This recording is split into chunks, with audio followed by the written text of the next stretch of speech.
ಕೆಲವೇ ಗಂಟೆಗಳು ಮಾತ್ರ ಬಾಕಿ ಇದೆ ನಿಮ್ಮ ಒಂದು ಸಿನಿಮಾ ಬರಲಿಕ್ಕೆ. ಯಾವ ರೀತಿ ಇದೆ ಈಗ ಸದ್ಯದ ಮಟ್ಟಿಗೆ?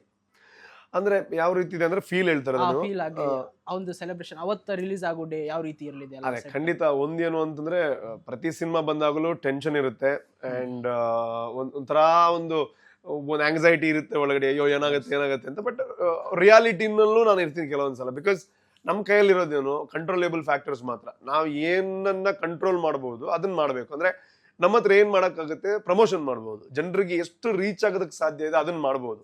ರಿಸಲ್ಟ್ ಬಗ್ಗೆ ಜಾಸ್ತಿ ಇವತ್ತು ಥಿಂಕ್ ಮಾಡಿದ್ರೆ ಅದ್ ನಾಳೆದೇ ಭಯ ಆಗಕ್ಕೆ ಶುರು ಆಗುತ್ತೆ, ಇವತ್ತಿನ ಕೆಲಸ ಹಾಳಾಗುತ್ತೆ.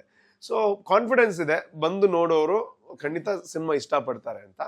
ಬಟ್ ಅದೇ ಎಷ್ಟು ಸಂಖ್ಯೆಯಲ್ಲಿ ಬರ್ತಾರೆ ಅನ್ನೋದು ಸಿನಿಮಾದ ಭವಿಷ್ಯವನ್ನ ಡಿಸೈಡ್ ಮಾಡುತ್ತೆ. ಸೊ ಹಾಗಾಗಿ ನಂಬಿಕೆ ಇದೆ, ಖಂಡಿತ ನೀವು ಒಂದು ಒಳ್ಳೆ ಸಿನಿಮಾನ ಪ್ರೋತ್ಸಾಹ ಮಾಡ್ತೀರಾ ಅಂತ.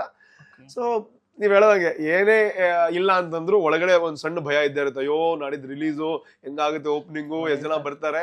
ಬಟ್ ಹೋಪ್ಫುಲಿ ಒಂದು ಒಳ್ಳೆ ಕಥೆ ಅಂತ ಜನ ಒಪ್ಕೋತಾರೆ ಅನ್ನೋ ಅಂತ. ಯುವರ್ ಎಫರ್ಟ್ 100% ಸಕ್ಸಸ್ ಆಗುತ್ತೆ ಬಿಡಿ, ಅದರಲ್ಲಿ ಏನು ಮಾತಿಲ್ಲ. Thank you. ವೀಕ್ಷಕರೇ, ಇದಾಗಿತ್ತು ರೂಪೇಶ್ ಶೆಟ್ಟಿ ಅವರ ಸಂದರ್ಶನ. ಮತ್ತಷ್ಟು ವೈವಿಧ್ಯಮಯ ಸುದ್ದಿಗಳಿಗಾಗಿ ನೋಡ್ತಾ ಇರಿ ವಿಶ್ವವಾಣಿ ಟಿವಿ. ನಮಸ್ಕಾರ.